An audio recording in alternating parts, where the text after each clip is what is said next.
Hello and welcome back to the Lancaster Farming Industrial Hemp Podcast.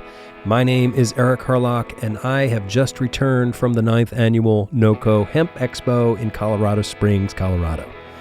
Today's show is going to be about my trip to NoCo, sort of in general, but specifically we're going to talk about a policy meeting that took place out there among the trade associations and various stakeholders trying to hammer out the priorities for the industry going into the 2023 Farm Bill. We're going to talk to 8 different people who were at the table during that meeting.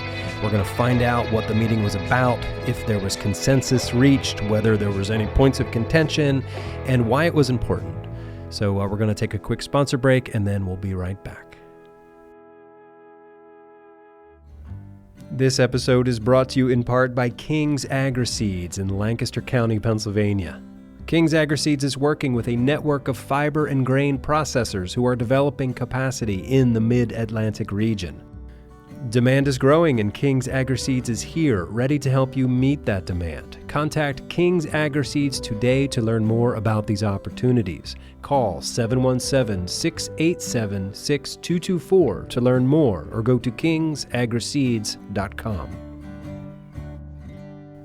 This episode is brought to you in part by I&D Hemp in Fort Benton, Montana, where they believe in the goodness of hemp. I&D Hemp is a family-owned, mission-driven, and environmentally focused industrial hemp food, feed, and fiber company, providing new opportunities for farmers and rural communities. Their mission is to provide innovative agricultural products and services to connect American farmers with the pioneers and businesses that see hemp as a way to bring real and lasting change to our communities and planet.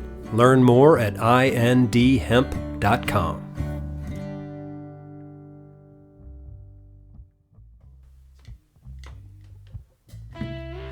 Okay, welcome back. So I had big plans for this episode, and I guess I still do. I was thinking about doing like a top 10 list, like on the old David Letterman show, but I'm not sure how to narrow it down to just 10 things. But here are some of the highlights for me from NoCo 2023 in Colorado Springs, which, by the way, was hosted at the Broadmoor Resorts, which I had never really heard of before, but it's this 5,000-acre campus in Colorado Springs, and it was a little rich for me. I'm not used to such high rolling, but super cool to be there. It was great to get out of my little Pennsylvania bubble and get into, a different bubble out there. So I'll just go through some of the highlights for me, then I'll tell you what the show was actually about. So one of the best things for me was seeing Steve Groff, Lancaster County's own Steve Groff, on stage at NoCo talking about cover cropping, growing hemp regeneratively, showing videos of his farm here in Lancaster County. So that was great. Another thing was getting to meet and spend some time with Rick Brown. He's a North Carolina farmer at Brown Family Farms. He's got such a great presence and attitude and story. And at some point, we'll have him on the podcast. And I met farmers from all over the place, all over the world, really. Uruguay, Canada, the UK, Minnesota, South Dakota, North Dakota, Michigan, all over the place. There's so much activity and excitement, and a lot of it is around the fiber and grain stuff. I talked to a lot of folks who are putting in processing in their local communities, and it's so great to see this industry, putting itself together. I also met a lot of people who listen to this podcast, so it was great to get feedback from listeners. I also spent some time with Jordan and Maxwell from Sunflower Films. Those guys are making a 6-part documentary series about hemp called One Plant. They had a screening of their trailer from the main stage on Friday at lunchtime. I'll put a link on the show page for this episode to their work. I know they are still looking for investors and people to make donations to it because it is expensive to make a film of this caliber. What else? So I mentioned the fiber and grain, but it was great to see all of the fiber and grain stuff on the expo floor. It was also great to see Corbett Hefner from Formation Ag standing there telling me about his structural hemp block. This is This is a brave new world we're getting into. So many great people, so many great new people connected with some old friends too. I was talking to Jeremy Kletke from Davis Hemp Farms up there in Oregon, and he was really excited about a presentation he saw by a guy by the name of Aaron Appleby, who was talking about pest control and the hyper-awareness of plants. So I think we're going to be talking to Jeremy Kletke at some point soon, and also Aaron Appleby, who has some fascinating things to share with us. Another thing is I bought a pair of hemp shoes from the 8,000 Kicks people. So obrigado, or however you say thank you in Portuguese, but I'm wearing them now. They're awesome. Thank you.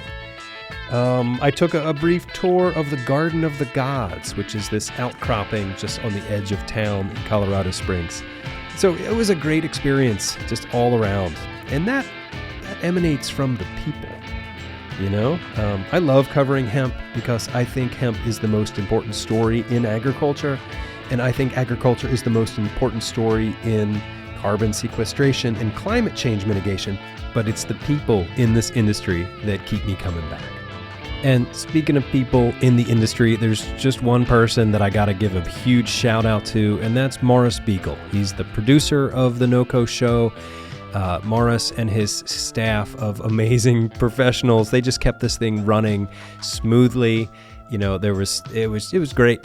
It was absolutely great. So thank you, Morris. Hats off to you. So anyway, I mentioned in the intro to the show that we're going to be digging into a policy discussion that took place 9 a.m. Thursday morning, March 30th, right? And it was industry stakeholders, trade associations. They assembled to discuss industry priorities for the 2023 Farm Bill. And today I'm going to talk to 8 of the people who were in the room at the table to give us a sense of, you know, what transpired there. What are the priorities? Is there consensus? What are the differences? What's the state of the industry now? So I'm putting the show together rather quickly this week. You know, I scheduled the interviews on Monday. I conducted the interviews yesterday, Tuesday, and now here it is Wednesday afternoon. And I do feel like I'm behind the 8 ball. But anyway, we're going to get the show out to you soon. It's a bit longer than the normal episode, so get comfortable. And I apologize if I'm not interviewing your favorite industry stakeholder, but I do greatly appreciate the folks on today's show for making themselves available to me on such short notice. So today we are going to talk to Eric Steenstra from Vote Hemp, Rick Fox from Meristem Institute, Wendy Mosher from New West Genetics, Andrew Bish from the Hemp Feed Coalition, Eric Singular from International Hemp, Jonathan Miller from the U.S. Hemp Roundtable, Patrick Atagi from the National Industrial Hemp Council, and Courtney Moran from Agricultural Hemp Solutions. I tried to ask everybody the same questions, and I think this will give you a good sense of the meeting and sort of the wide range of perspectives and opinions and people at this meeting. There was a document distributed at the meeting, just a one-pager. It says at the top, Consensus Hemp Industry, Priorities for the 2023 Farm Bill, endorsed by industry leaders, and then there's 24 industry group logos at the top. And then, you know, there's a paragraph for each of the priorities. You know, there's 10 on here. I'm just going to read the bold text here. So number 1 is to regulate CBD now. Number 2 is to permit hemp grain for animal feed. Number 3 is to promote hemp research at historically black colleges and universities, tribal colleges, and Hispanic serving institutions. Number 4, revise the compliance level of hemp crops to 1% total THC and protect in-process hemp extract. Number 5, to remove the requirement for DEA certification of hemp testing labs. Number 6, to repeal the hemp felon ban. Number 7, bolster the USDA hemp program. Number 8, ease regulatory burdens on hemp farmers.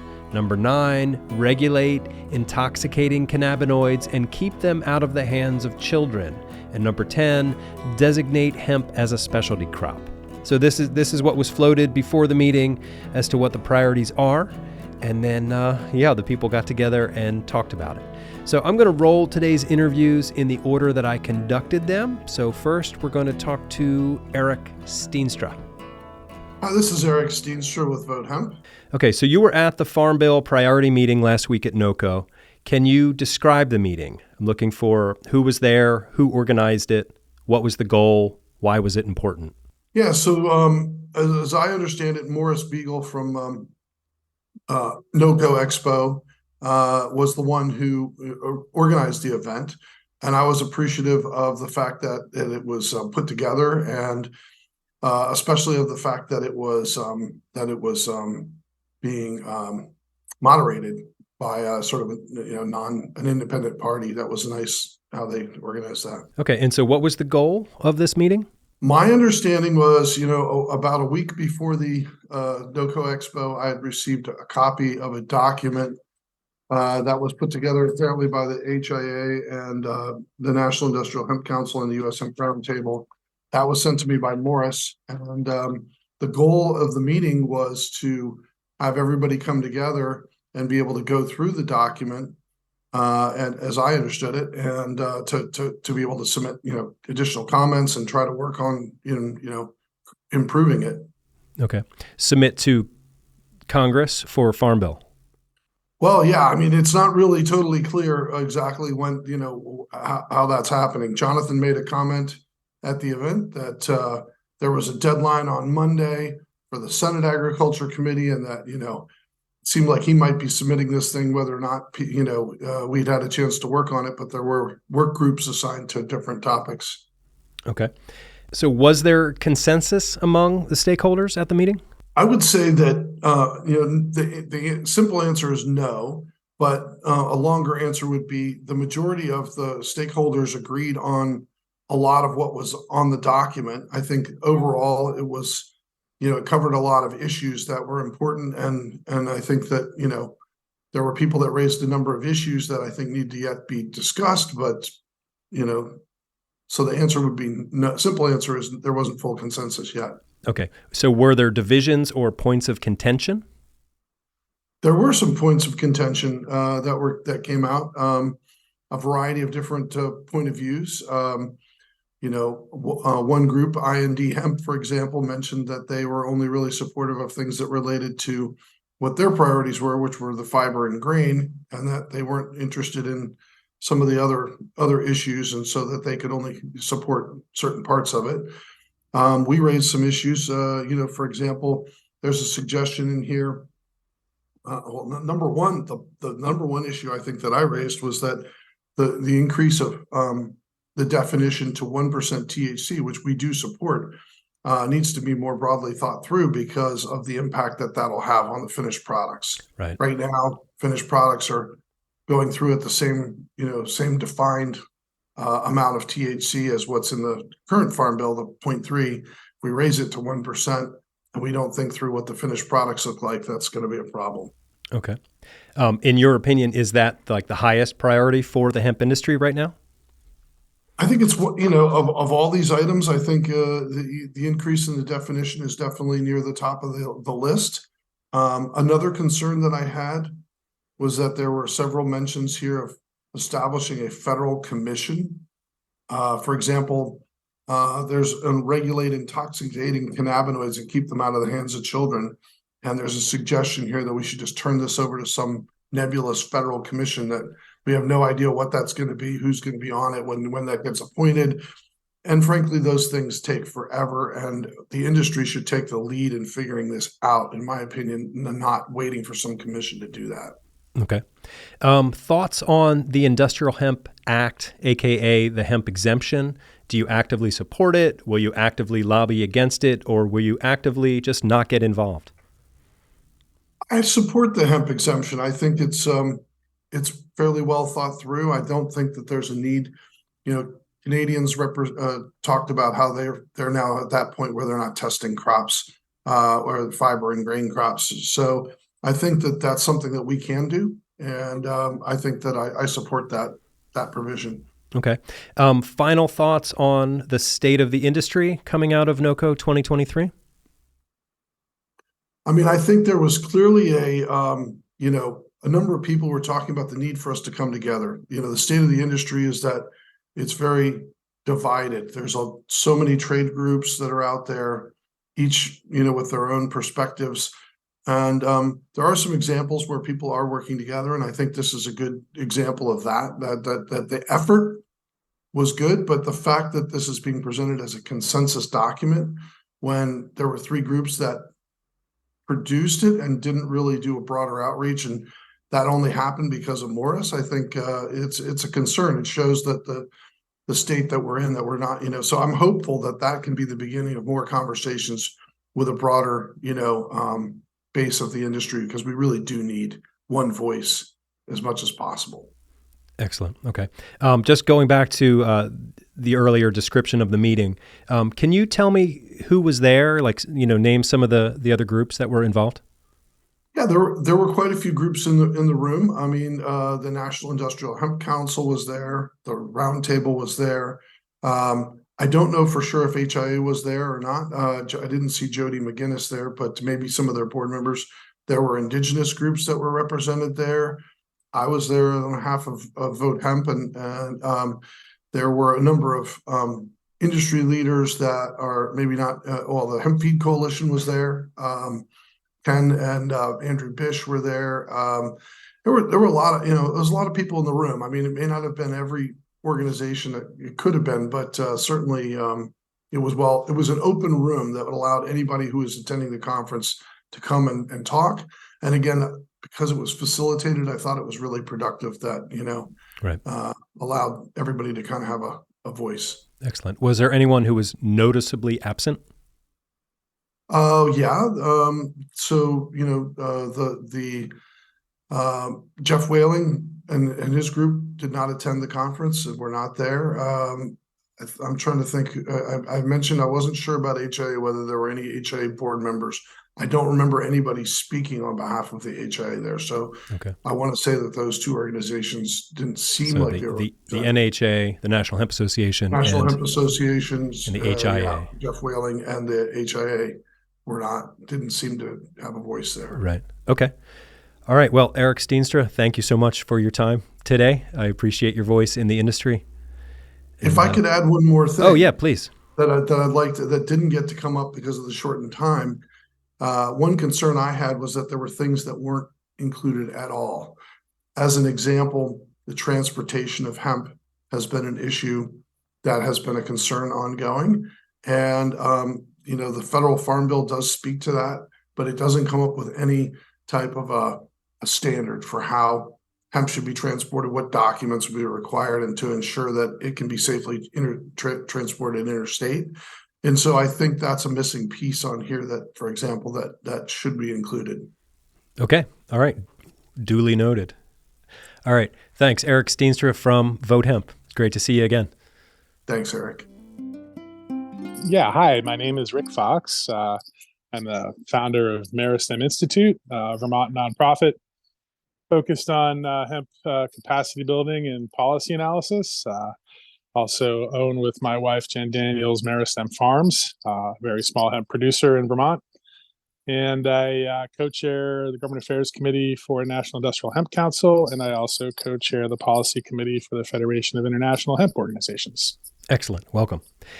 So you were at that Farm Bill policy discussion meeting last week at NoCo. Can you describe the meeting for me? Who was there, who organized it, what was the goal, and why was it important?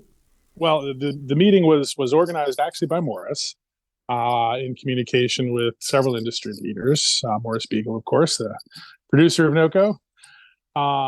And its purpose was to really try to put some meat on the bones of what everybody repeated over and over again at NoCo, how important it is to be unified as an industry and get in the same raft, so to speak, and pick up a paddle, because it's a farm bill year and we need to show up with a coherent and cogent voice for Congress, for USDA, pretty much for everyone who's paying attention. So that was the purpose. Okay.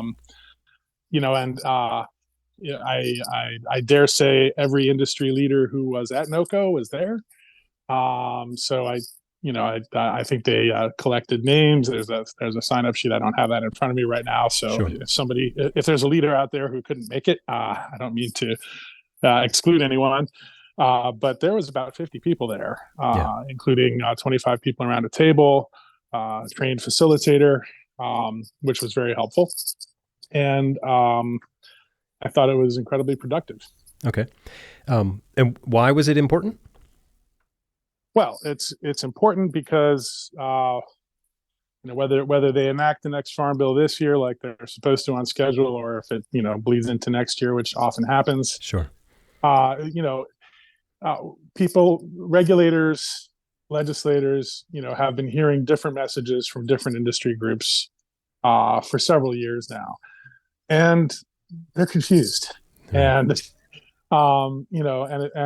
especially when we all agree on 95%, if not 99%, of everything that needs done for the hemp industry. It's just really, it's high time to really get over that and focus on what we all agree on. Otherwise, I mean, these folks, if they can spend more than 10 minutes on hemp every month, that's fantastic. Sure. They're really busy people, and the farm bill is humongous. Yep. Covers all of U.S. agriculture and nutrition. Right. So, the time is now for us to really speak with one voice and bring clarity. Be the resource that regulators and legislators need to really understand this plant and this industry and how to make it right for everybody involved. So Right. That's why it's so important. Okay. Was there consensus among the stakeholders at this meeting? So we worked through a list of about 10 items. Well, I'll say that, first of all, it was very clear to me that there is consensus on the importance and the need to do what I was just saying, to have a unified voice for regulators and legislators. Of the 10 issues that we discussed, 7 or 8 of them, there was, really no disagreement. There were a couple of wording suggestions here and there, and I think those are being picked up for the next go around of this list. Mm-hmm. There were 2 or 3 items that there are some legitimate disagreements about, and but fortunately, the whole group agreed to set up some breakout groups. Over the coming weeks, probably. Mm-hmm. It could be months, but we're not going to dilly dally on this. To work through the issues where we do disagree. And what I heard in the room also, which was very, very important, is there was respect for everyone's point of view. The reasons why there might be a few minor disagreements, it's because different stakeholders have different interests. And so it's natural that not every single thing would be, equally agreeable to everyone. Right. But there was respect in the room for where people were coming from and a willingness to work forward. So I think it's huge. Great. So talk about some of those divisions. Were there points of contention? Can you describe some of those differences? I wouldn't say there's so much points of contention as perhaps sort of views on what concerns may be out there politically and among stakeholders outside the hemp industry. Mm-hmm. I want to let the process work and sort of not zero in on any specific points of contention. I kind of want to respect the group, and when the group wants to, sort of talk about what points of contention there are, I think that's the appropriate time. So, but what I will say, is that, again, it's pretty much everyone's on the same page. It's just, how do we get there? Okay. Is really sort of where the issues are, and how to anticipate and address concerns that we may encounter outside the industry. So, but yeah, okay. I don't want to zero in on points of contention. Right. Gotcha. The message is everyone's working together, and I just wouldn't call it contention. There's areas of sort of people have different ideas about how best to achieve the outcome is how I would characterize it. Okay. Thoughts on the Industrial Hemp Act, AKA the hemp exemption? Do you actively support it? Are you going to actively lobby against it, or are you just actively not getting involved?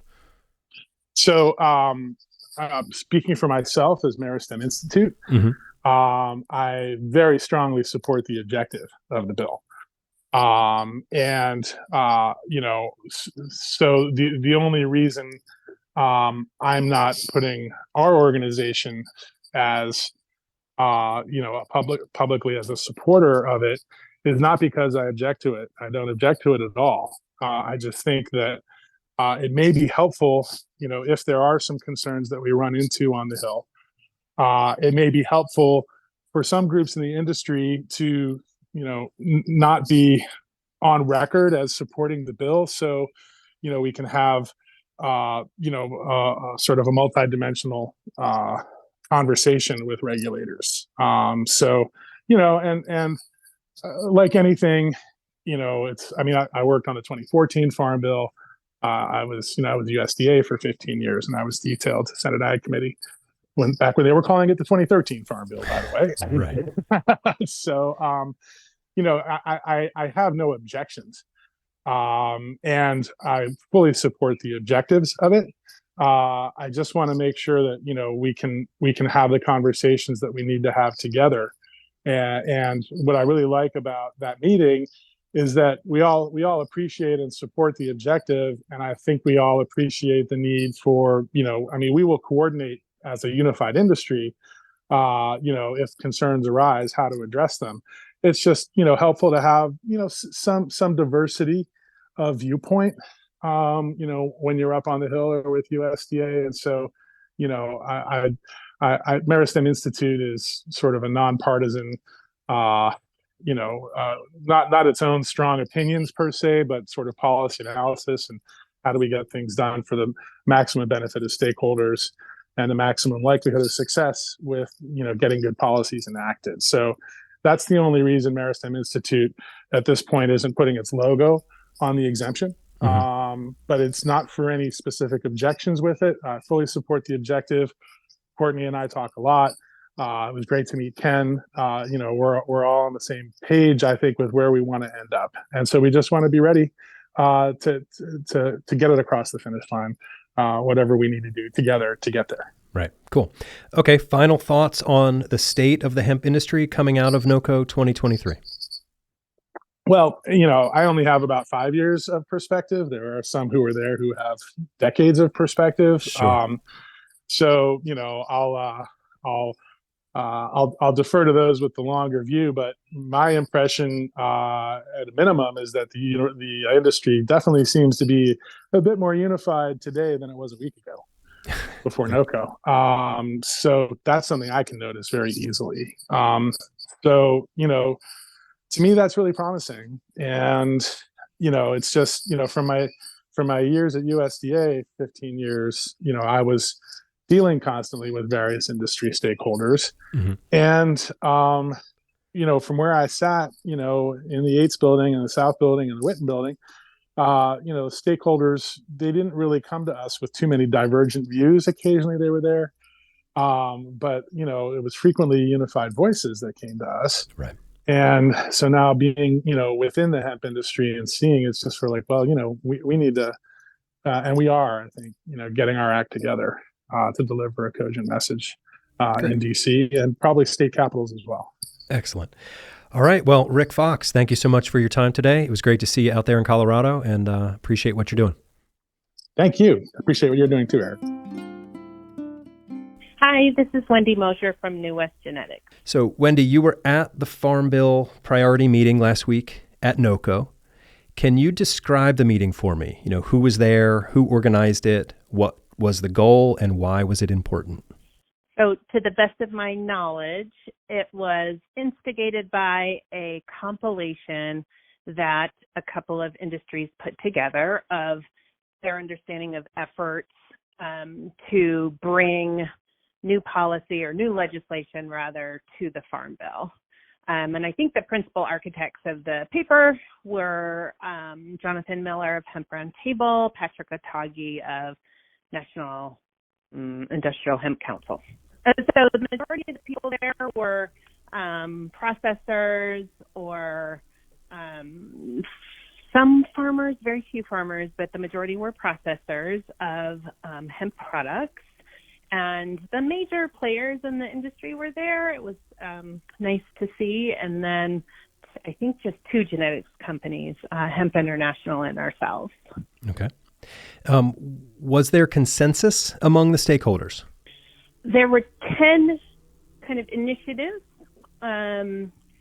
I certainly, of course not. There's not consensus, but I think there was consensus on parts of it, and then obviously different viewpoints on a few points. Okay. So were there divisions or points of contention in your opinion? Yes, of course. Yeah. There's always, people have different viewpoints, but yeah. So my overall impression of the meeting is I'm so appreciative that Morris actually called the meeting and allowed for, us to have a room to all get together. It was really wonderful to hear other people's viewpoints, because I hadn't heard from everyone in the industry on them, and some of the initiatives I hadn't formed an opinion on yet. So it was really good to hear all of the perspectives. Okay. In your opinion, what is or what should be the highest priority for the hemp industry now, and why? Oh, absolutely. The highest priority should be animal feed language in the Farm Bill, because not only does it open additional markets, but it also provides farmers with more risk mitigation, which they desperately need, and we desperately need, so we can compete with commodities on the ground. Right. Thoughts on the Industrial Hemp Act, aka the hemp exemption? Do you actively support it, actively not supporting it, or actively not getting involved?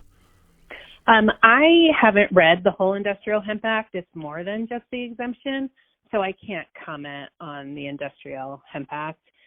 In general, I do not support the hemp fiber grain exemption. I think it exposes farmers to more risk, not having proven genetics. So, of course, my perspective is from a seed genetics perspective, and understanding how all other crops work really informs my perspective, and that is, you cannot have a plant-based industry without strong performing genetics. So we support a certified seed exemption, which I think also meets the regulators halfway.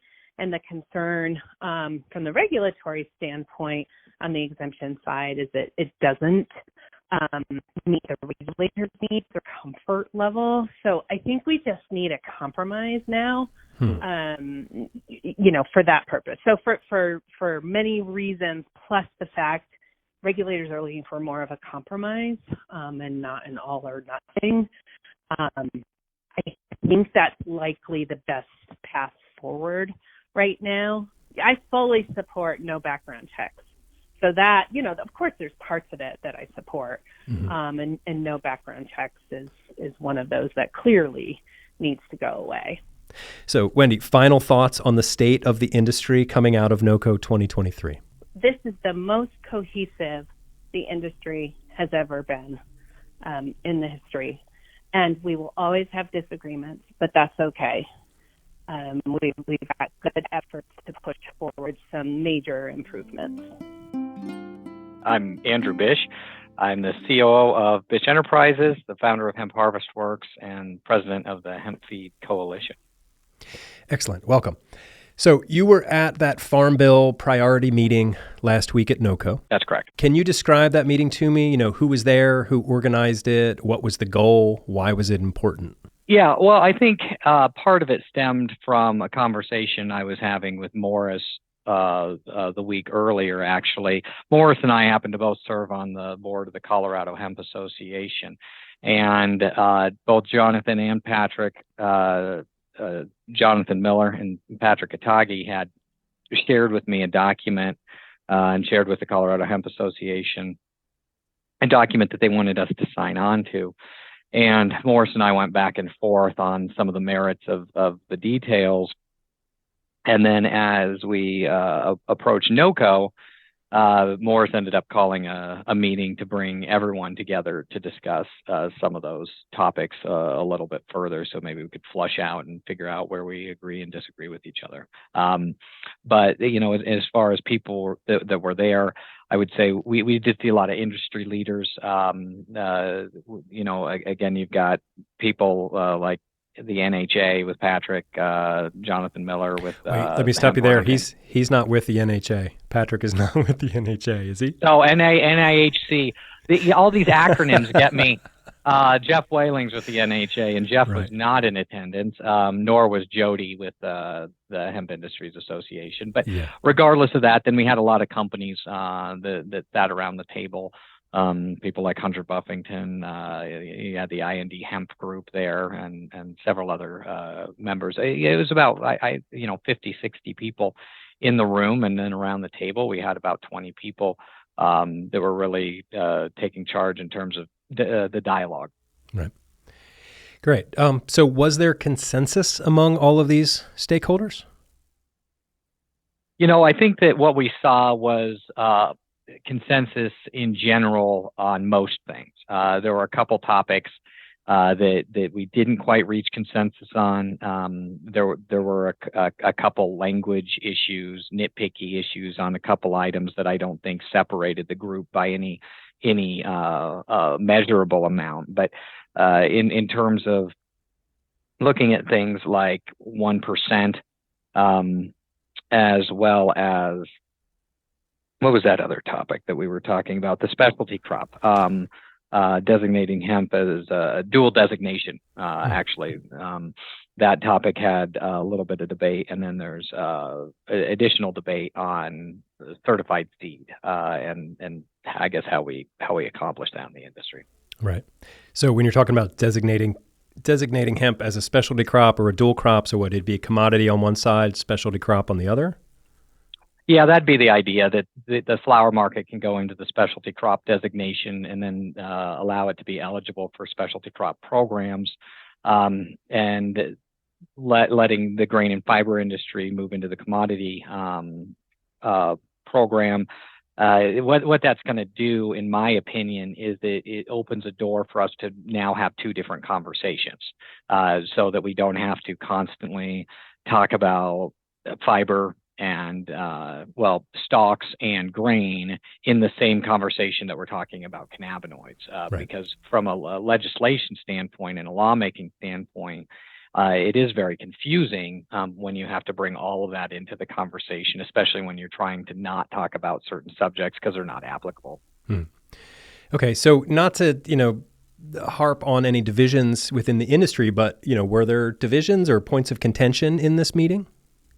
Yeah, I think that, when it comes to the specialty crop, there's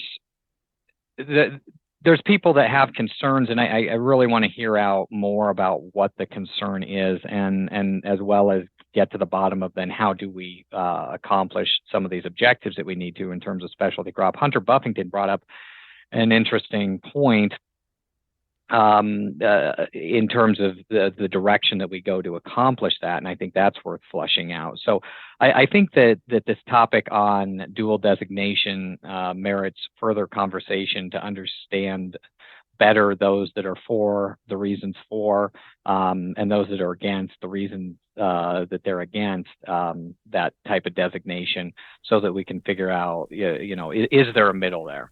Okay.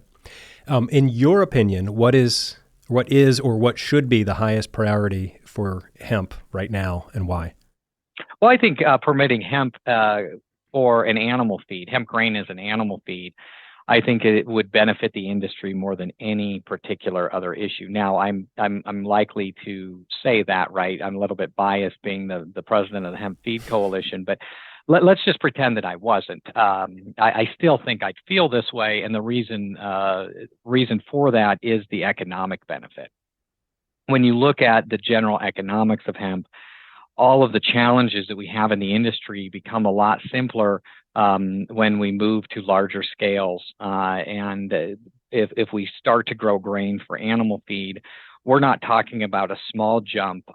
We're talking about doubling, tripling the industry overnight, and then what you would see in the coming years would be a massive influx of planting potential throughout the United States that we're not going to see. Now, would it be better to have a situation where farmers didn't have the burdens of 0.3%? Yeah, absolutely. But where we are right now, we need more volumes. So I think a lot of the crops that we're looking at from an animal feed perspective are going to fall under the 0.3%. So I think it's a real non-issue there in terms of what it's going to take for us to be able to scale that marketplace. So to me, that's the ticket: is hemp grain for animal feed, solves the economic issues, as well as really helps solve some of our feed issues that we have in the United States today, which a lot of people aren't even aware of.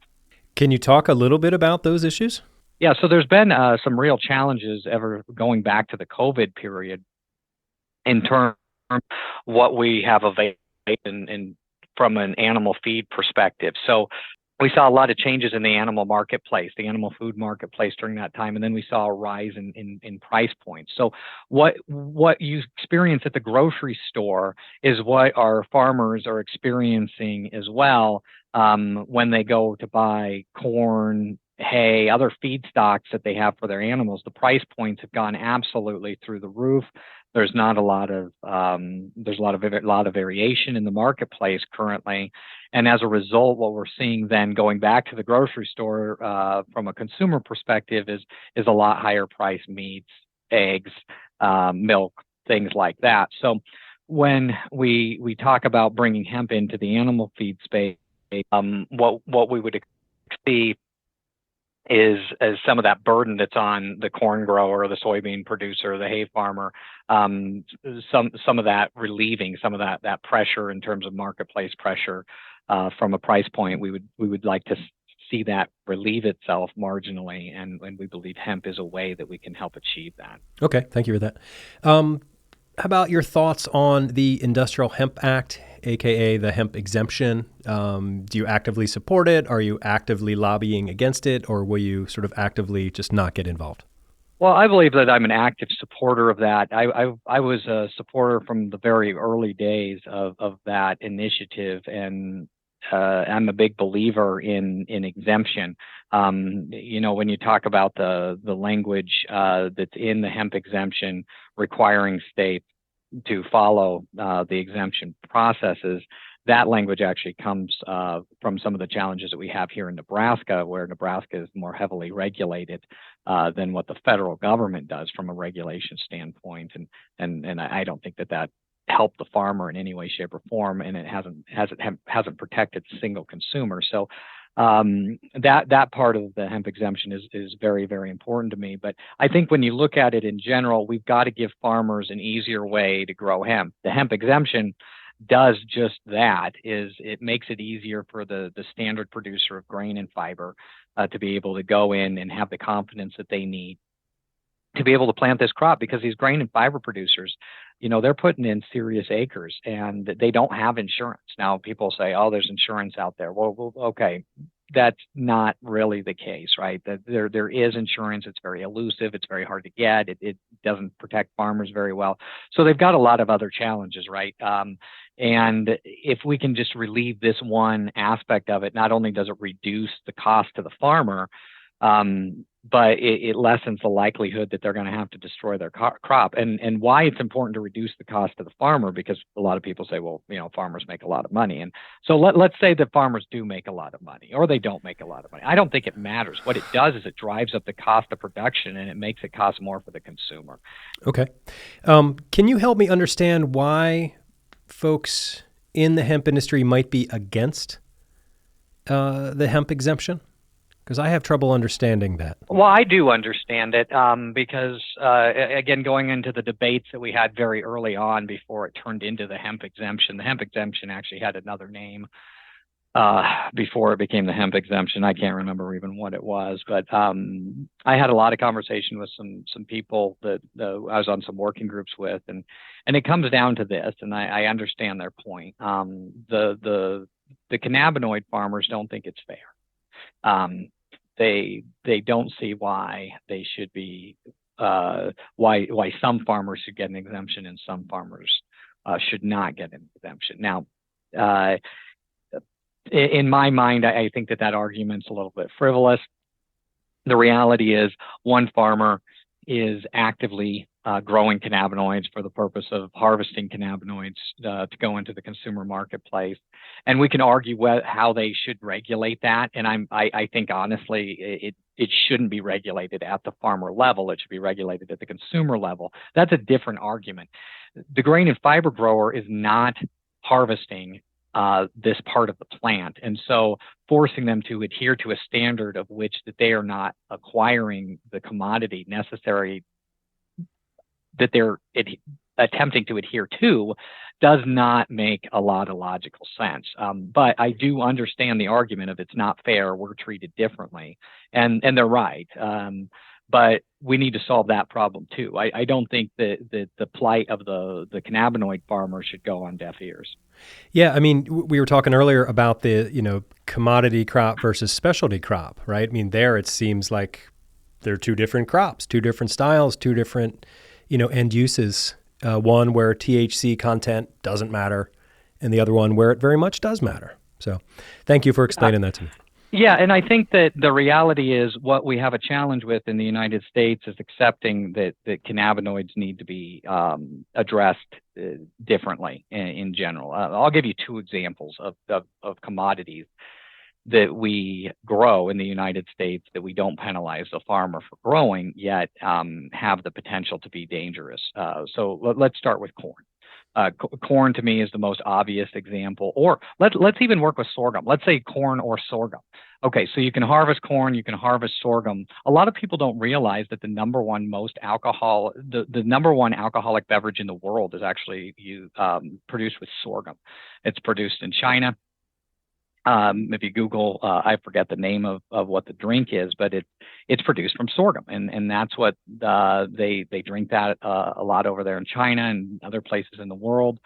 You got corn, right? You go to the store and you can buy a beer, but that beer is oftentimes coming from corn alcohol, grain alcohol.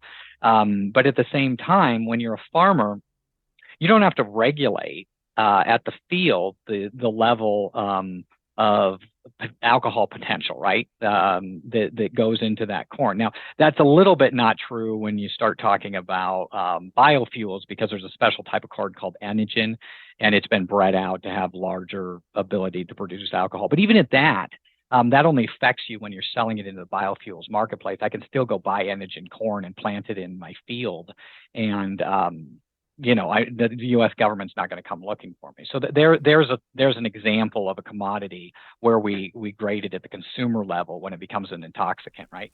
So here's another example. If you look at the sugar beet, a lot of people don't realize that in some places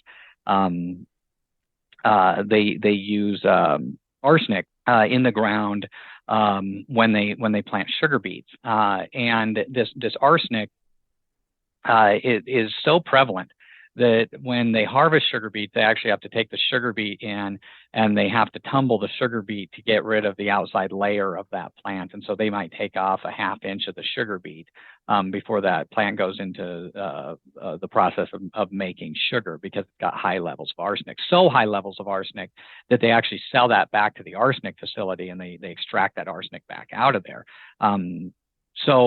But again, the sugar farmer is not penalized at the field for the arsenic.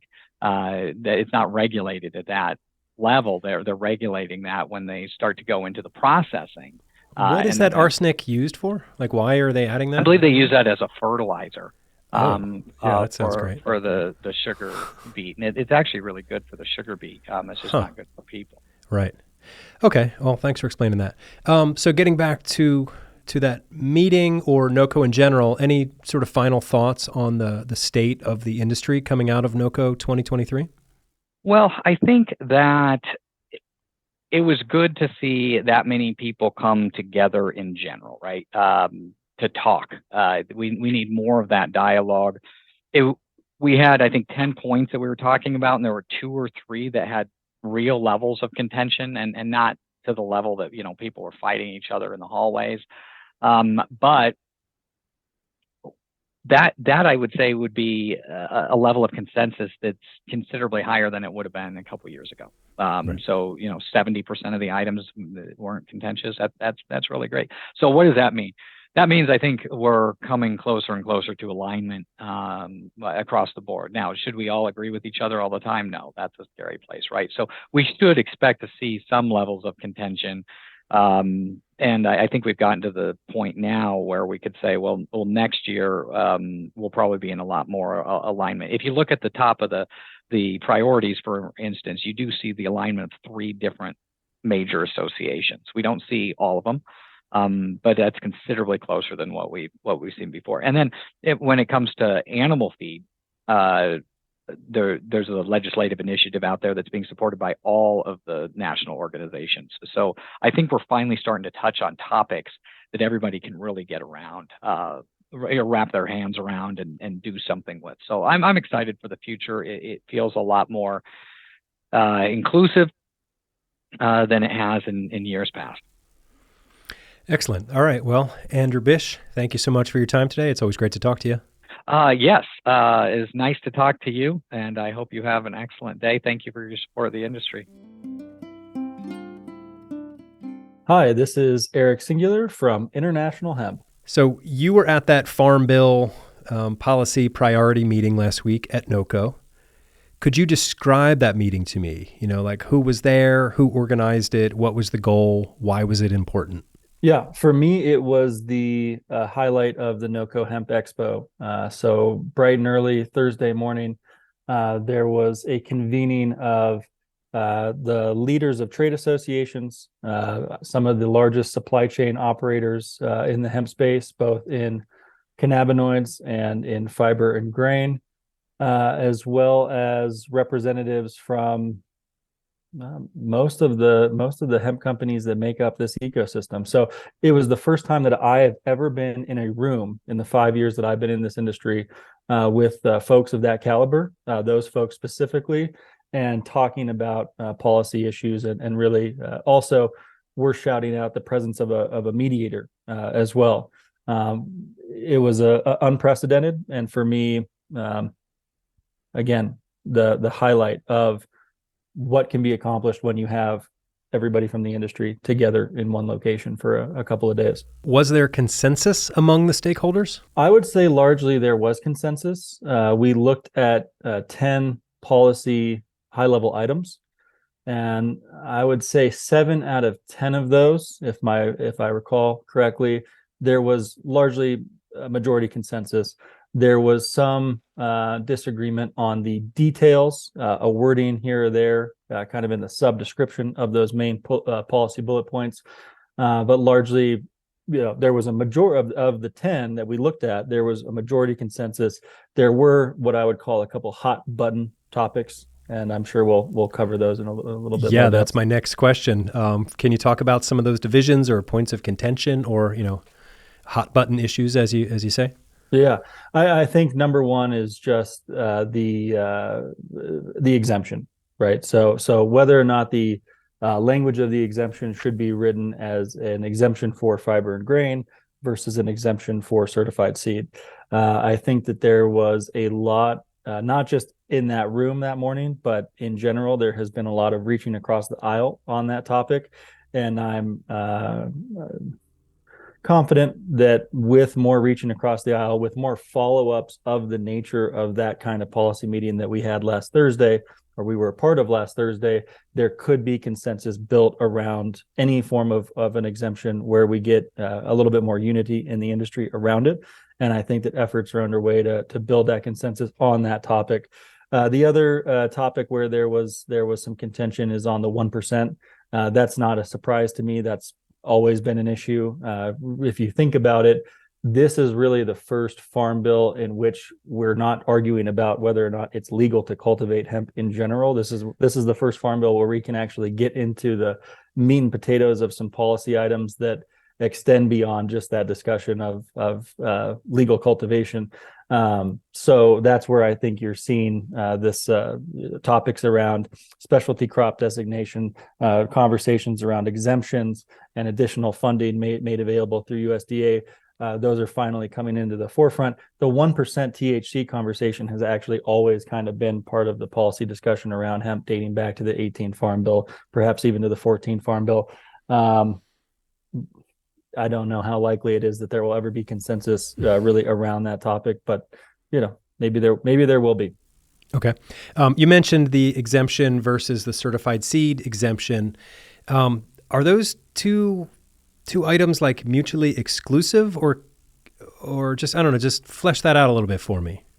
Yeah, I don't think that they're mutually exclusive, and I think that that's the work that now probably needs to be done, right? Finding the common ground there and determining what the best way to write a piece of legislation that could really accomplish the goal, right? So, and I think the way that it has to be approached is there is a unified goal in mind. We need to make it easier for farmers to grow hemp. We need to remove the regulatory burden, and if possible, we need to remove the cost burden for growing hemp. So I think that everybody has the same end goal in mind. It's just about how we get there. And I think largely some of the division perhaps in thinking there comes from a sense of cynicism, really, around what we believe can be accomplished in this country right now from a policy perspective. You know, it are lawmakers, are regulators, federal regulators going to get behind a full exemption of industrial hemp for fiber and grain, or, you know, is there still going to be some tentativeness there on their part, and can we cut through any kind of hesitation that there may be on a blanket exemption for fiber and grain through the use of certified seed? I think is really kind of the heart of the conversation, and what needs to just be explored again with the major stakeholders from both of those viewpoints and perspectives in the room. I would say with a mediator, again, I think that was a great addition into the conversation, is just having someone there who can serve as that balance point, if you will, right, between the different parties, keeping it civilized. Yeah. All right, so digging in a little more on I guess what is now known as the Industrial Hemp Act, the hemp exemption that was introduced by Tester and Braun, senators from Indiana and Montana. And answer this how you like, but are you actively supporting it? Are you actively lobbying against it? Or are you just actively not getting involved? I would say personally at this point, not getting involved. I really haven't looked at the language of it enough, or have been in a situation besides that room last Thursday where a real discussion and debate has occurred around it. But again, I don't think that there's true opposition, because I think that there is a shared goal. So I think we can largely find a way to all work together, and I hope that act moves forward in a meaningful way. Okay. In your opinion, what is or should be the highest priority for hemp now, and why? I think that the highest priority has to be that we make it easier for farmers to grow hemp. And, there's kind of two pieces to that. So because of the way that the USDA hemp production legislation is written, every state can choose to be more strict than USDA. So, I mean, again, like many things in hemp, we see a patchwork of legislation across the country. So you have a number of states that in the last 4 years have deferred into the USDA program. So any state that deferred to USDA, you have growers in those states operating through a unified program offered through USDA. And then you have a number of states that have their own program. The goal is we need to make it easier across the board for folks to grow hemp. You look at some of the licensing fees in some of these states. There's sometimes acreage limits associated with a particular license for hemp cultivation. Those are the points that we really need to cut through. When you look at other crop commodities, nobody is jumping through those hoops. And in the last 4 years, with the invasion of Ukraine, with the COVID pandemic, it's only made it more enticing for growers to go back into growing corn and soybeans and wheat, and it's made it less appealing to jump through all of the hoops of growing hemp. And so as we live in this kind of volatile commodity time right now, we need to really be actively making it competitive and easier for farmers to grow a crop of hemp, so that there's incentive to do so, not just monetarily, but logistically. Just getting seeds in the ground should not be as difficult as it is right now. Final thoughts on the state of the industry coming out of NoCo 2023?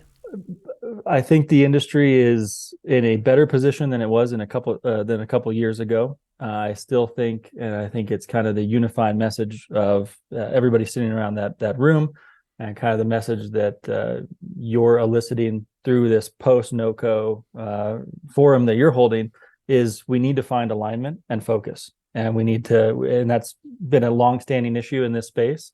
But who are we really? What defines us? What is the unifying theme that brings us all together? What's the glue of this industry? We know that there is a glue. We might argue about what that glue is from time to time, but this NoCo, and I think future NoCos, it's all going to be about continuing to clarify what that glue is. And there's no better time to do it than when you have everybody actually finally together in a room. That's the time when that discussion can really be had and progress can be made to identify what it is that holds us together. And we need to lean into that rather than continue to define the ways in which we're sometimes pitted against each other. Right. All right. Excellent. Thank you. Lean into the glue. Eric Singular from International Hemp. Great to talk to you. Thank you. Likewise. Take care, Eric. This is Jonathan Miller. I'm the General Counsel for the U.S. Hemp Roundtable. All right. Welcome, Jonathan. So you were at that Farm Bill policy priority meeting last week at NoCo. I believe you were probably one of the organizers of it. But could you describe the meeting to me? Who was there? Who organized it? What was the goal? Why was it important? Sure. So I've been working with Patrick Atagi of the National Industrial Hemp Council and Jody McGinnis of the Hemp Industries Association, trying to figure out what we can agree on, knowing that we might disagree on any number of issues, but that for the most part, the hemp industry in general agrees on a large part of the agenda. And so the three of us got together and put together a document that listed the priorities that our three organizations all shared. We then shared that with a number of regional and national and state organizations as well to get their input, and had about 25 different organizations sign on to that document. But we didn't want to stop there. We wanted to open it up to as many in the industry as we could, and the timing worked great because NoCo came along right before we needed to get this all together, and so asked Morris and Stephen Hoffman to help us arrange a get-together in Colorado Springs, and very pleased with how it went. All right, good. So was there consensus among the various stakeholders? Oh, we identified 10 issues. On 7 of them, there was pretty much general consensus, although there were some folks want some words changed here and there, but nothing substantial. And then on 3 issues, I don't want to say that we were far apart, but they required additional discussion. And those involved how we are trying to reduce regulations on grain and fiber growers, and how we're going to define intoxication of intoxicating cannabinoids, and then what level should we set the THC for crops in the field and for final products as well. Okay. So those that you just mentioned were the points of division where there wasn't consensus? Yeah, there wasn't consensus. And so we're now working to put together, we've got some committees, and we'll be having committee meetings to try to drill down and figure out if there's a way to get consensus on those issues as well. Okay. And the point of this, I guess, is to get, the hemp industry priorities into the new Farm Bill, right? Correct. Yeah. I mean, one of the problems I've found, and I've been lobbying for hemp for about 10 years now, is that as I go to a particular staff member, they will have heard from any near of a dozen or so hemp folks and on 25 different issues. And so they're getting blitzed and not understanding, what does the hemp industry stand for? And so we're trying to pick out those issues that we all agree on so that Congress will know, what our industry's interests are. Okay. What is the deadline to get, these points to the Senate or to the House? So incidentally, just today, Senator Chuck Grassley announced that he wanted to have a draft of the Farm Bill ready by June 15th. And so we were told by at least the Senate side is they wanted to have our agenda to them by the end of March. Now we have missed that. But I'm hopeful that within the next couple of weeks we can, again, since we're so close on so many issues, that we can come up with something before the middle of this month. Okay. In your opinion, what what should be the highest priority for hemp right now, and why? Well, it's different for different parts of the industry. So I don't think any one is more important. When it comes to the U.S. Hemp Roundtable, we have a significant number of folks who are in the CBD space and the hemp extract space. And for them, the number one priority is making sure that the FDA regulates CBD as a dietary supplement or a food and beverage additive. But that doesn't diminish other priorities. I feel pretty passionately about getting rid of the felon ban that keeps people who have paid their time from growing a completely legal crop, as well as making sure we've got good research at the HBCUs, Hispanic serving institutions, and tribal colleges. Those are all I'm pretty passionate about. Okay. So on this podcast, I cover more of the fiber and grain side of things. I mean, I love cannabinoids, definitely important part of my life and, folks in my life.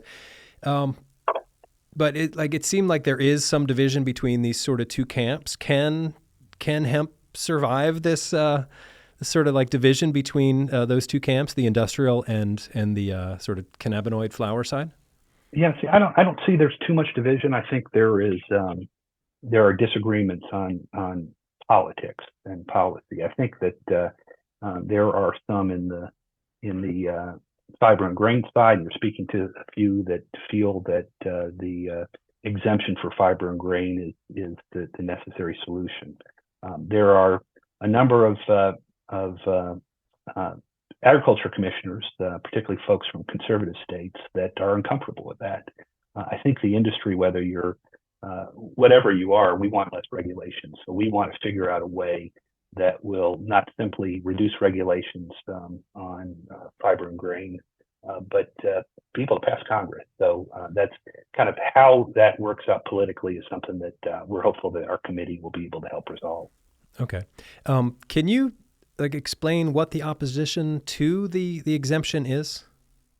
I don't think there really is an objection to the exemption itself. It's elements of it that I know are a number of commissioners of agriculture have challenges with. They want to be able to have a little bit more oversight than I think the language of the law. And so I'm not a policy expert on this, but I'm a kind of guy that tries to bring people together. And so I do believe, again, there's common ground. And when I was at the meeting of the National Association of Departments of Agriculture, it seemed like everybody agreed we need to reduce regulations on hemp farmers.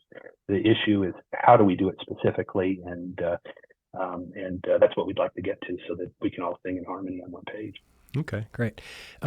Digging in a little more on the Industrial Hemp Act, or the hemp exemption. So do you actively support it? Are you actively not supporting it, or actively just kind of staying out of some of the politics around it?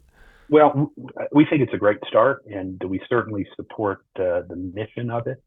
But we'd like to see something that can pass Congress, and so we want to bring everyone to the table, including these regulators who have strong opinions about it and who have a lot of political power. So they can help think a bill, and so we think if we can address some of their concerns, that we could have a bill that everybody can be proud of. Okay. Final thoughts on the state of the hemp industry coming out of NoCo 2023? I'm very encouraged. We've had a tough 5 years. It's been, we had a very joyous moment with the passage of the Farm Bill in 2018, and a whole lot of excitement going into 2019. And it's been a real challenging time. It's been challenging for cannabinoids because of the FDA's inaction. It's been challenging for fiber and grain because of the challenges of developing infrastructure for that. But I think that I was really encouraged by the meeting that you attended, because, again, we do have differences at the park, but to see us agree on so much, I think is a great sign. And if we can, we might still be battling on little issues here and there, but if we can hold hands together and agree on the vast majority of our agenda, I think we can really see the 2023 Farm Bill be a big success for the industry. All right. Thank you, Jonathan Miller. It's great to talk to you again. Great. All right. Call me anytime. All right. Thanks. Hey, good afternoon, Eric. This is Patrick Itagi, President and CEO of the National Industrial Hemp Council, talking to you from Washington, D.C. We're here on I Street, not too far from the White House and Congress. So this is a very relevant conversation today. Right. Okay. Well, thank you for joining me. So you were at that Farm Bill policy priority meeting that happened last week at NoCo. I wonder if you can describe the meeting to me. You know, who was there, who organized it, what was the goal, and why was it important? Yeah, I think Morris Beagle played a pivotal role in, being the moderator and neutral party, bringing everybody together. U.S. Hemp Roundtable, National Industrial Hemp Council, Oregon Hemp Farmers, IND Hemp, Wendy Mosier as an industry representative, individuals. We had, Rick Fox's, he's our Government Affairs Committee chair there. So it was a who's who of the hemp industry in the room. So it was a great event, great for people to get together, and surprising that we're sitting shoulder to shoulder with the hemp industry. So it was really, really a great event. Excellent. And something like that has never really happened before, right?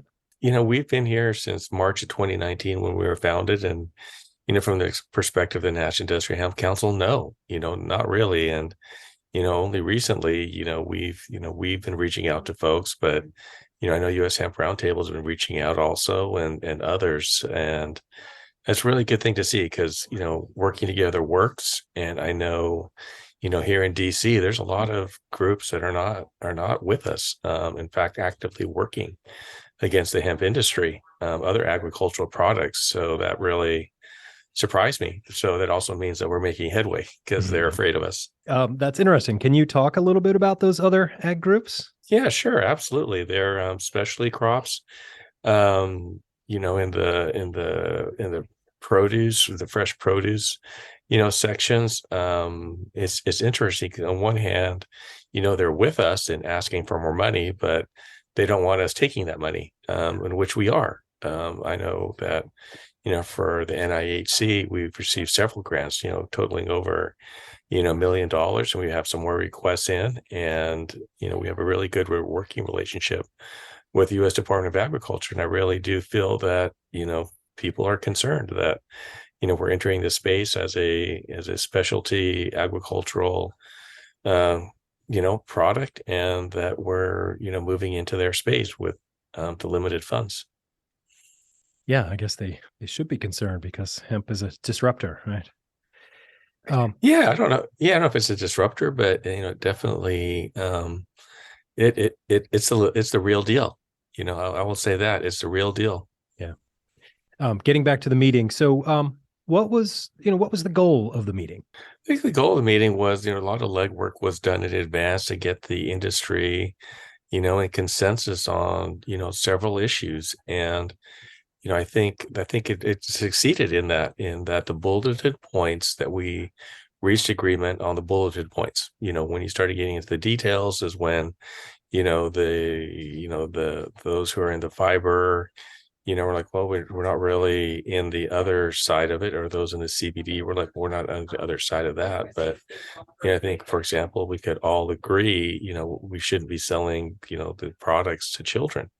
There's, again, in the details was when, we started getting some discussion, but, overall, support the hemp industry, support it in the market access program, support it as a, technical assistance for specialty crops. I think it really was good. I mean, it was good that we could agree to on the big topics. Right. Yeah. So you sort of answered my next question about, was there consensus among the stakeholders? Is there anything more you want to say about consensus? No, but I think it said a lot, though, right? I mean, people were, agreeing, even though that's not my area, that they didn't, throw up objections. It was more just that's not, my interest, and it seems reasonable. Right. So I think that was good. Okay. And then how about some of the divisions? Where would you say there was like points of contention at all? Yeah, definitely. And I'm not sure, it's interesting on, I mentioned before about, you know,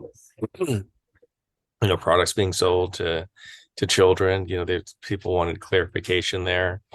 I thought that was interesting. But overall, I think, I think there was consensus. But yeah, you're definitely right. There's some things that need to be hammered out, but it was amazing that we made it within an hour to agree to the bulleted points. I mean, we could have spent, the whole time in any one of those areas, but overall, there was agreement. Yeah, good.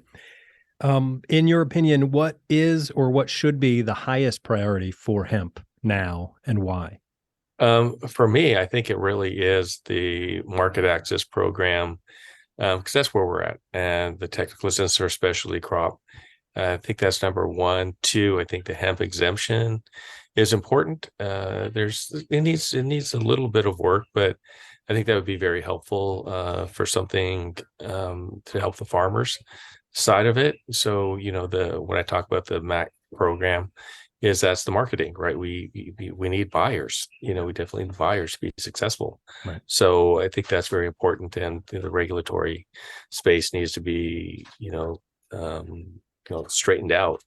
I think we covered those areas, and obviously FDA has kicked the can down the road. So I think advocacy is really a priority, and I think that's why you saw like 40 plus people in the room. I was surprised. Yeah. To be honest, I thought there'd be like 4 or 5 people, and just maybe a couple of associations, and because we're the ones pushing on the advocacy side. But right. It was a full room. I was, as probably you were, surprised. Yeah, it was nice. So on this podcast, I spend a lot of time talking about the fiber and grain side of things. Sure. Not always to the exclusion of the cannabinoid side, but my interest is definitely on the fiber and grain side. So I've been hearing about the industrial hemp exemption for a long time. So I'm curious if we can dig in a little bit more on that. It's now called the Industrial Hemp Act. So I mean, you mentioned you think that's an important thing that we're doing there. So you're actively supporting it, actively lobbying against it, or actively staying out of it? And I've asked everybody the same question. And I'll say none of the three. Oh, okay. I would say overall we support it in concept. I do know that, a year and a half ago, I was up on the Hill, talking to, several members of Congress about another issue. We're basically trying to get one of our board members on the Agricultural Policy Advisory Committee. We already sit on the Agricultural Technical Advisory Committee on 2 of those committees. And without me asking, it was the Republican caucus who said that they had concerns about, farmers growing marijuana under the guise of hemp. So I knew that was an issue. So we need to approach that, carefully, and it's nuanced. Farmers get exemptions all the time. Don't get me wrong. But those are under pesticide, herbicides, or, other issues, requirements for the government. And this one is, it's an exemption on, the illegal cannabis. So we need to tread, carefully here. So that's why I think this meeting was really, really important, to get everybody on the same page. And I think we can get there. Mm-hmm. So support the concept. Absolutely. I grew up on a farm, I get it. I really do. But I don't oppose it. I think it's a good idea. I just, we have very limited resources in this industry. So let's put it to good use. Final thoughts on the state of the hemp industry coming out of NoCo 2023? Oh, I feel really good. And it's the direction that I knew it was going to go, where it has to become a commodity, specialty crop, mainstream business. It's a business. In 2019, when we had our first meeting in Portland, Oregon, folks very disparagingly were saying, oh, here come the suit and ties. Oh, here come the suit and ties. But by the time we were done, we had the FDA, Associate Commissioner there, Lowell Schiller. We had, Senator Merkley, Undersecretary Greg Ibach at our meeting. And, that's the way the industry has to go. We are going to be mainstream. You're seeing, hemp and F1 racing. Major League Baseball was speaking at NoCo. Who would have ever thought that? Right. But I did, and NIC did, and does believe in that. And we're having conversations about, global, product from U.S., farmers, manufacturers, industry, selling internationally, and we're working on, domestic program. So I think that's what coming out of NoCo is what we saw. First Citizen Bank was there, and they just purchased the assets from Silicon Valley Bank. I mean, that's front page news, and that's in the hemp industry, and they're supporting it, 100%. Thanks to JP and Nelly and Ryan and the whole team, that was there and outside of NoCo. No, I think it's fantastic, and we're getting there. We're definitely getting there. All right. Well, Patrick Atagi, thank you so much for talking to me today. It was great. Appreciate your insight. Absolutely, Eric. Thank you. Hi, this is Courtney Moran with Agricultural Hemp Solutions. Well, welcome back to our show, Courtney. So you were at that Farm Bill policy priority meeting last week at NoCo, and I'm wondering if you could describe the meeting to me, who was there, who organized it, what was the goal, why was it important, that sort of thing. Yes, I did attend the meeting. My understanding is that it was organized by Morris Beagle. I'm not sure who all went into the coordinating and planning of the meeting. What I understand, it was initially a closed meeting, an invite-only meeting that myself and several others were not invited to. And then during my panel on 1% that Eric Steenstra moderated, at the very end of our panel, he invited everyone at NoCo and anyone who wanted to show up to come to the meeting. And so that was my invitation to the meeting, I think, along with several other folks' invitation to the meeting. So then, we showed up 9 a.m. Thursday morning with a, fairly good turnout in the room. There was a C shape or a U shape of tables that several folks sat around, some of the industry organizations, some of the other folks that have been working on policy within the industry, and a few other just key stakeholders that were sitting at the U-shaped tables with 2 rows of chairs behind that. Other stakeholders within the industry came in, I think, to more so listen to where the conversation was going. What was the goal of the meeting? The purpose of the meeting was to get as many folks in the room to talk about what the priorities are for the 2023 Farm Bill, for the overall hemp industry, and a priority list that was pre-prepared was provided to the attendees in the room. A document that clearly some organizations had worked on and shared and others had not ever seen before. Okay. Had you seen it before? I had not seen this particular version, no. Okay. Was there consensus among the stakeholders? No. There was general consensus on a few topics, but no, there was not consensus. Were there divisions, points of contention? Absolutely. It's a policy conversation. Right. I mean, maybe first talk about some of those. I mean, you said there wasn't consensus, but you said there, like, on some things there were. Can you talk about some of the consensus and then some of the differences? Yeah, I think I want to maybe take a step back, right, of what the atmosphere was in the room, because I think that's really, from my perspective, was really critical about how the rest of the conversation went. And so, it was an open room. We all get in there and sit down, and there was an attempt to record the meeting. That was my attempt. I attempted to record the meeting.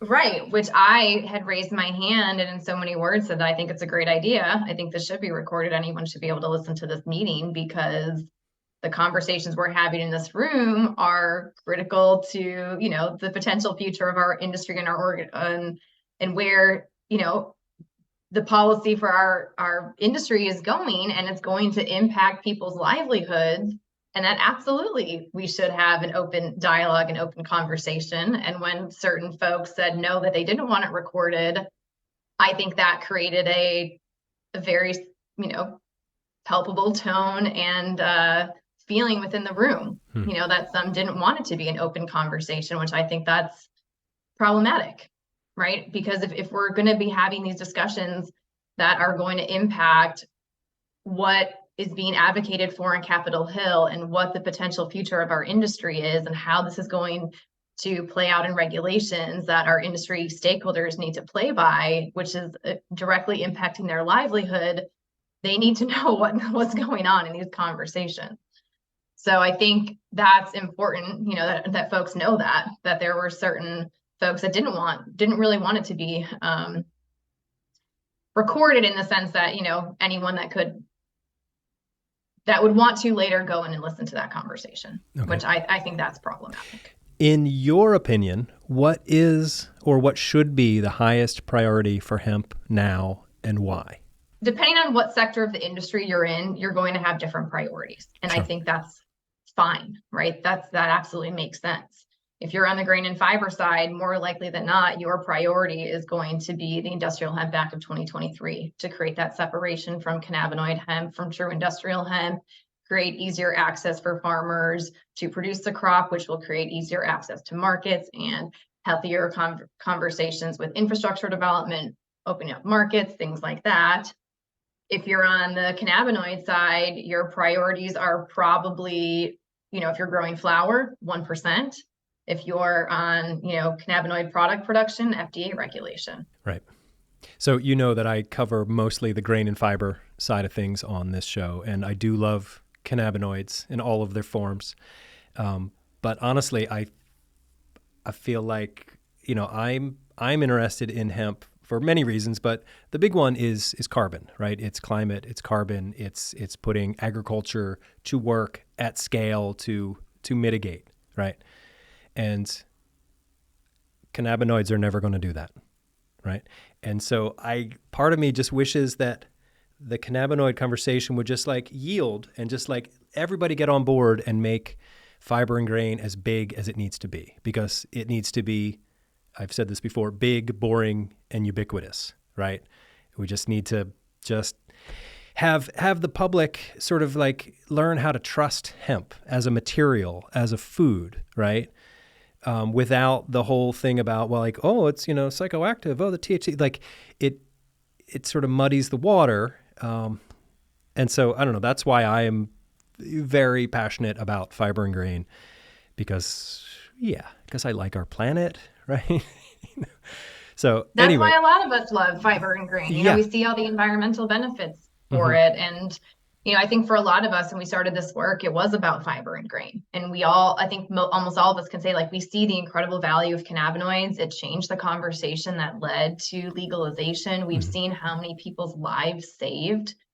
Absolutely incredible. But when we're getting to the point now where we're seeing the conversations are restricting each other and not allowing for the market growth that we could potentially have, that we have to be cognizant of that and be okay with working together toward policy that's going to create the best benefit for every sector. Right. And you believe that these two halves of the hemp industry can come together, work together, and develop the right policies for everybody, or do they need to be sort of bifurcated? Bifurcated in definition, but not in how we advocate. I think we all can continue to advocate together. And, that gives me a perfect opportunity to clarify a piece about Industrial Hemp Act is, some folks are concerned it's going to impact cannabinoids. But what we were very specific and very intentional in, when I was drafting it, to create a sub definition for industrial hemp, right? And so that we still have that overarching definition of hemp. It's still a carve out from the federal definition of marijuana, that, all of our cannabinoid folks are still protected under that broader definition of hemp adopted in the 2018 Farm Bill, which, of course, may or may not get amended in this upcoming Farm Bill with that THC percentage, but that we have that sub definition for industrial hemp. And so, yes, we want that bifurcation and definition, but we're all still, working toward this broader framework, right? And still continuing to protect what we have already protected in the last 2 farm bills. Right. Well, and so, we get back to this document, right, and talking about what was happening in that meeting is that, we're presented with a document on priorities, quote unquote, priorities of 2023 Farm Bill. And it brings up a couple different points for me. So one, you had already mentioned, it says consensus hemp industry. The document says this. There clearly was not consensus based on what we heard in that room. Not only that, but many folks did not even see this document prior to that meeting. So it's definitely problematic that those words were on the page. And I very specifically brought it up at the end of the meeting that it's not okay that this document says this when several organizations and key players did not even see this document, prior to that meeting. But also, and we got into the heart of what this document says. It's the intent of every single one of these priorities that's important. What do these terms actually mean? How is every single one of these terms defined within this document? Because if we are not clear and in agreement on what the terms mean, this piece of paper doesn't mean anything, right? We can have this broad concept of, yes, like for example, I support 1%. I've been supporting 1% from the beginning, but how does that actually play out? How are we defining total THC? How are we going to define where this goes up to? Is this only up to the moment of harvest? Is this up to for flower? Is this going to impact end products? I mean, that was a whole panel that we had at NoCo talking about that. And so unless we are to the point where we're ready to have the conversations about what the true intent is and what the definitions of these terms mean, we're not really anywhere. And I want to have those conversations. I think a lot of us have wanted to have this open dialogue for a long time. And so I'm grateful that, we were all in the room and we're starting to have these conversations, but where does it go from here? Right. So there's the talk about having these work groups, which I'm eager and excited to participate in, but where does it go from there? Right. So you're on the board at the National Hemp Association. And I am. And so yes. I think you were the only person there representing the National Hemp Association, the NHA. Not sure if you were there in your capacity as such, but how do these priorities line up with NHA priorities? Well, I also serve as the new legislative counsel for NHA. I was not specifically serving in that capacity in that room, but I can tell you that this document was not shared with NHA. So I have since shared this document with NHA, which we are reviewing. Of course, I mean, one of the big things that we've been working toward is Industrial Hemp Act of 2023. We're looking to secure additional funding federally for the hemp industry, looking for more of a whole of government approach. And so I think some of these things we can definitely align on, and some I think there's conversations that need to be had. Okay. Getting back to the exemption, a few of the people I talked to today, either, asking them if they're going to supporting it, actively not supporting it, or just actively not getting involved. Some folks said, well, I haven't read the whole thing, so I can't really speak about it. And I forget who said it, but it was, it's like, why should the fiber and grain people be exempt from this? Like, what about the cannabinoid people? How do you respond to that? I would say I go for it. If you want to advocate for cannabinoids to have a full exemption, absolutely go advocate for that, and I think given the reality of what we've seen happen state by state, especially what happened in Oregon that I worked so closely with our law enforcement and legislature and agencies with, and even our adult use cannabis industry with, I don't think they're ready for that. But we set out specifically with Industrial Hemp Act to create a carve out for grain and fiber farmers because we've seen the hurdles that they're going through. They had a specific ask for us. We've talked with numerous departments of agriculture, USDA, Farm Bureau, what have you, about creating a more common sense approach for grain and fiber farmers. And, acknowledging that historical exemption for these harvested materials from the Controlled Substances Act.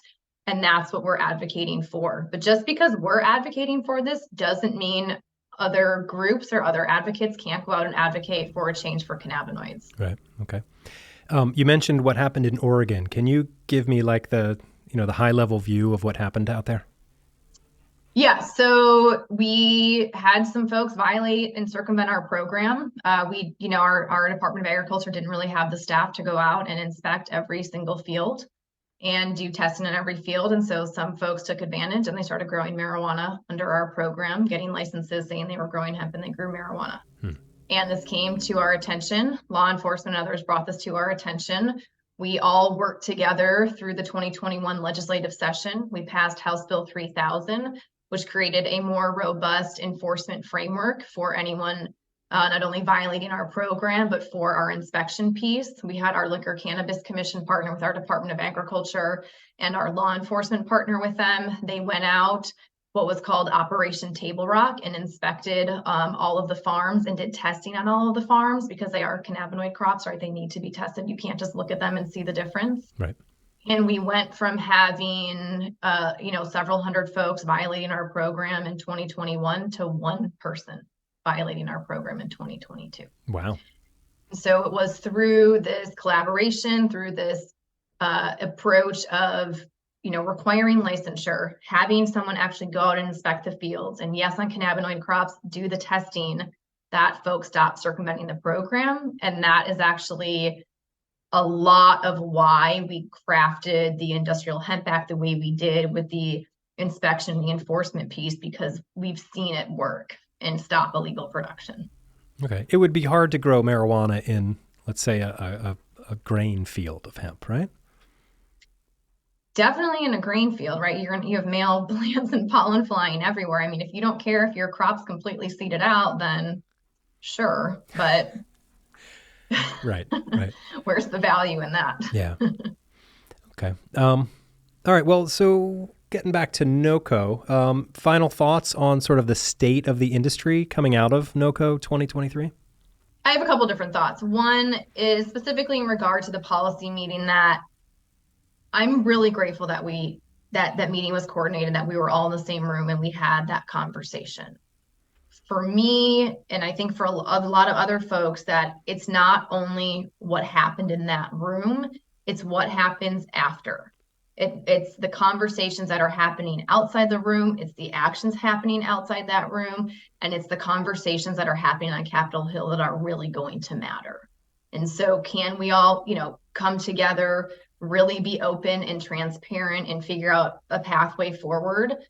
Awesome. That's what I would love to see.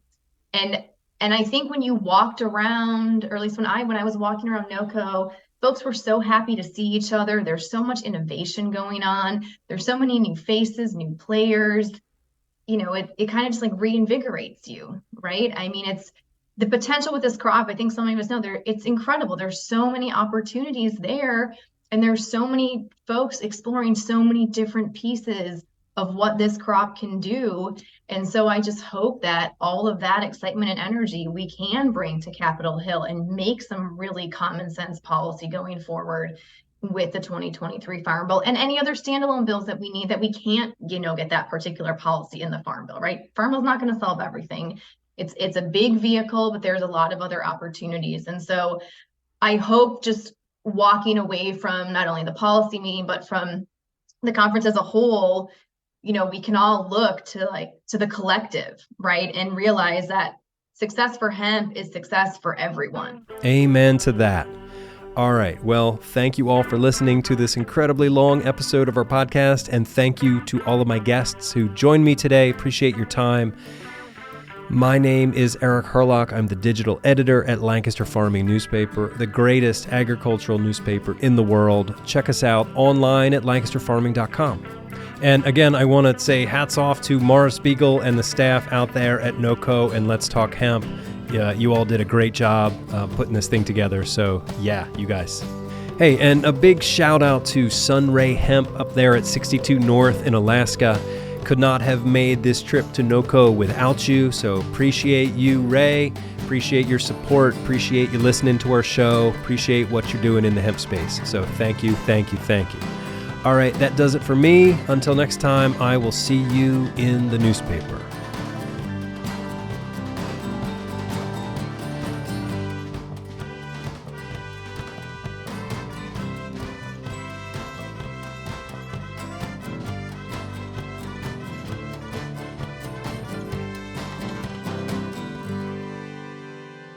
industrial hemp. Season 3, Episode 11 of the Lancaster Farming Industrial Hemp Podcast is copyright 2023 by Lancaster Farming Newspaper, which is part of the Steinman Communications family. Today's show is written and recorded, edited, and produced by yours truly, Eric Herlock. And the music you hear throughout the show is courtesy of Tin Bird Shadow.